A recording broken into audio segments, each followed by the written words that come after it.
কোরবানিকারীকে কি চুল, নখ ইত্যাদি কাটা থেকে বিরত থাকতে হবে? উত্তর হলো হ্যাঁ।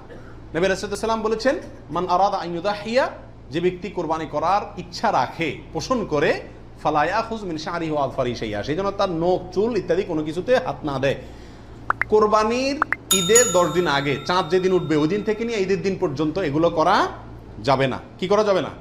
চুল, নখ ইত্যাদি কাটা যাবে না, কাটবে না কোরবানিকারী ব্যক্তি। কোরবানি দেওয়ার পরে চুল, নখ ইত্যাদি কাটবে, এটা খেয়াল রাখা উচিত। 37 নম্বর প্রশ্ন হলো, কোরবানিকারী ব্যক্তি এই 10 দিন দাড়ি শেভ করতে পারবে কিনা?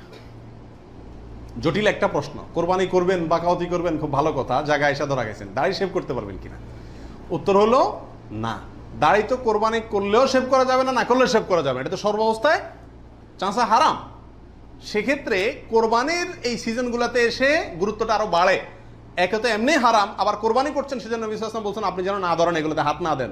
তাহলে কোরবানি করার যদি ইচ্ছা থাকে, আল্লাহকে সন্তুষ্ট করতে আসলেই মনে চান, তাহলে এই 10 দিন দাঁড়িয়ে কি করতে পারবেন না? শেভ দিতে পারবেন না। খোঁচা খোঁচা দাড়ি নিয়ে কি করতে হবে? মসজিদে যেতে হবে। কোরবানি দেওয়া শেষ, এবার কি করতে পারবেন? দাড়ি শেভ করতে পারবেন না, তাও যাবে না। আল্লাহ আমাদের বোঝার তৌফিক দান করুন।